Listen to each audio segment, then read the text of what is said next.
Okay. Hanyuma ndagira ngo tugaruke kuri itangazo nanone twongeye guhabwa na Pi Network.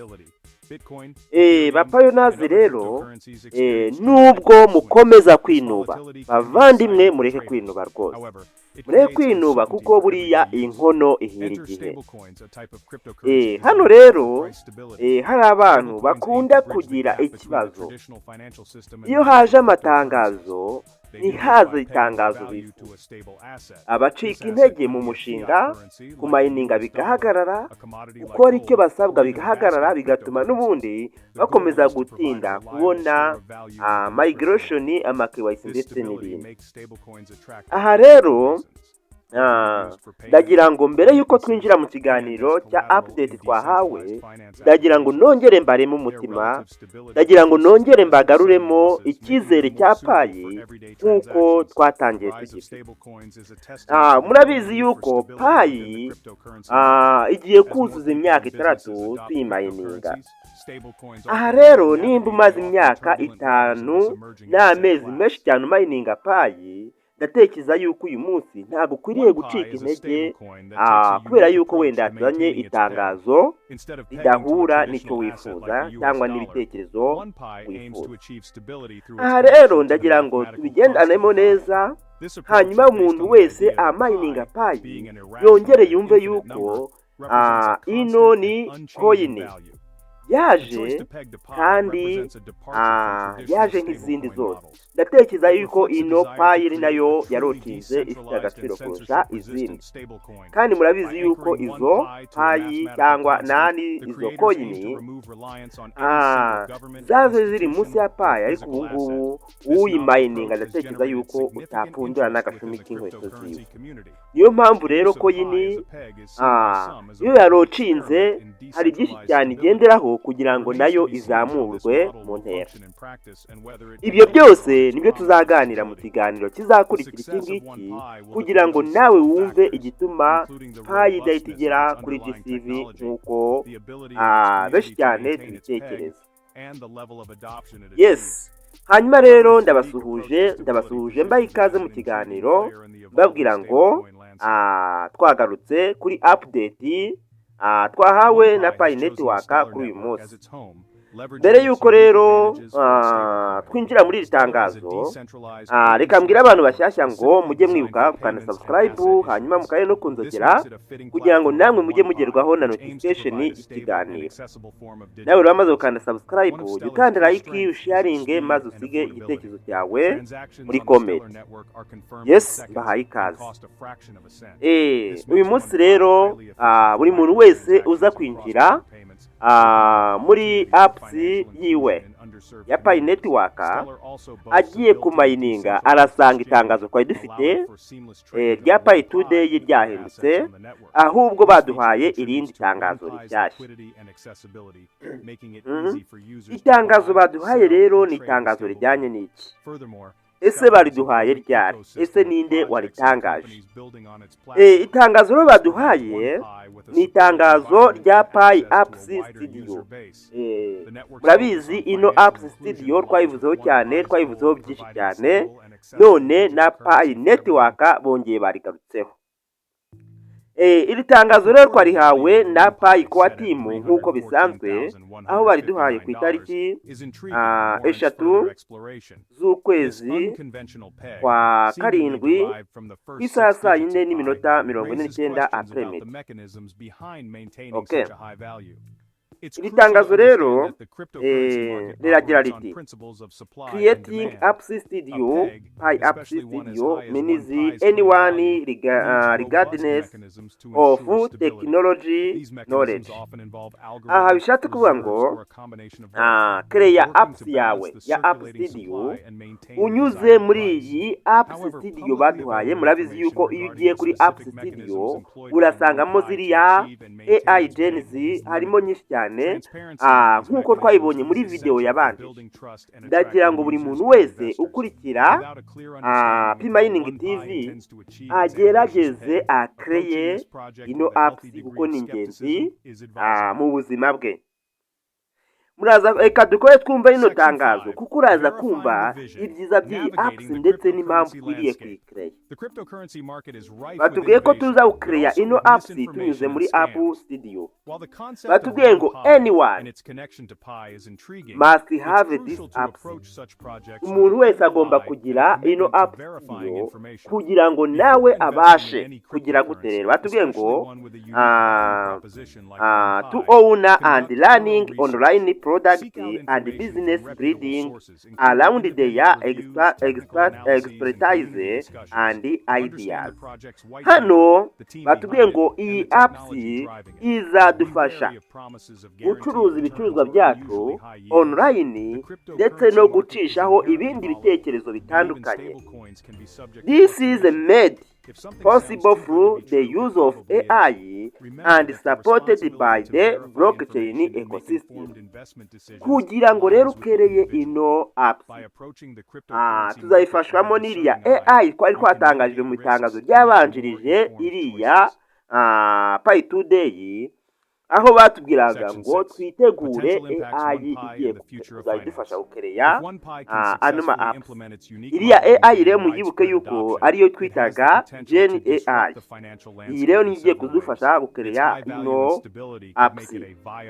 Mwe twarabibonye wenda ni nk'amatangazo nuko n'ubundi tangazo ryagarutse muri dashboard tukavuga nti reka twongeye turiganire, ariko murabizi ko twari twayibonye ndetse n'uburyo dukwiriye kuyifungura. Hanyuma rero batubwiye ngo watch the video above for work through to creating apps in Apple Studio, no recording required. Okay? Hanyuma tubwiye ngo twumve kano ka video. Nufungura hariya kuri kariya ka video, turebe uburyo ki uza gufungura iriya apps. Ku bantu rero mwakurikiye iriya video yo gufungura ino App Studio, muraza gusanga hano kuri Pi Network buriya buryo bwose twanyuzemo aribwo nawe uza gukurikiza. Reka dufungure gakeya turebe kugira ngo wenda twirinde copyright. Turafungura agace gato ya murebe hanyuma tutetugira gute tugakura. Reka tugafungure murebe. Firstly, the lack of information regarding the technical implementation of its PEG raises concerns. A transparent and well-documented mechanism is crucial for building trust and attracting users. Secondly, the high value of 1Pi, while seemingly advantageous, could create barriers to entry for many users. Smaller denominations or a system for fractional ownership might be necessary to enhance accessibility. Okay, yes. Hanyuma murabireba rero. Surrounding cryptocurrencies, particularly stablecoins, poses a challenge.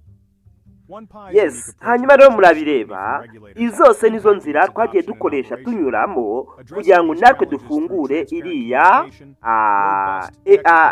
apps twari tugiye gufungura. Okay, reka dukomezeho gatoya turagenda dukurikirana ino video akantu kandi ndetse ngende nabafasha kubasobanurira uburyo nawe wakoresha ino apps ikagufasha gufungura app yawe uzajya wifashisha.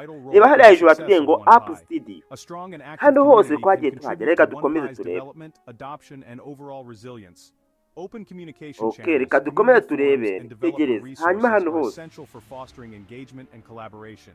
encouraging community involvement in decision-making processes can further strengthen the 1Pi ecosystem. Okay, hanyuma hano rero muribuka yuko hano iyo tuhageze dushyiramo izina wifuza cyangwa igitekerezo wifuza kiri clear cyangwa umuntu wese yakwiyumvamo kuburyo cyamukururira kuza kwinjira muri iyi apps yawe. Nabahaye urugero ndabwira ngo iyo tumvise Alibaba buri muntu wese arashiduka. Wakumva Amazone nabwo ukaza wiruka. Hano rero nawe ukwiriye gutekereza ikintu cyagirira akamaro abandi bantu baje muri iyo apps yawe ku buryo buri muntu wese ari buze gukurikira. Hanyuma reka dukomeze. The success of 1Pi hinges on its ability to address these concerns, establish trust and transparency, and gain widespread adoption. If it can overcome these challenges, 1Pi has the potential to disrupt traditional finance and unlock new possibilities in the world of decentralized finance. As with any investment in the cryptocurrency Okay, market, hanyuma hano research, twari due tugeze diligence, and a healthy degree of hano ni skepticism ukugiramo compare app them. distribution, The future of igisobanuro yaduhaye kiriya remains apps uncertain, yawe. but its journey will Distribution undoubtedly gusobanura muri contribute makeya valuable ese iyi insights apps to the yawe ongoing evolution of izaba igamije iki, stablecoins and the izaba future of ikora iki. finance. Hanyuma turakomeza gake gake, hanyuma murareba yuko izi nzira zose twagiye tunyuramo nizo twagiye tubona muri iriya video yabanjije. Dukomezeho gatoya kugira ngo tubone noneho gufunga, hanyuma tunasoza ino video kugira ngo tutayigira ndende. Okay, reka dukomezeho gatoya murebe.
Okay, hanyuma rero ba pioneers, ndatekereza yuko tugeze ahangaha buri muntu wese nta muntu byananira noneho kuzuza ibisabwa.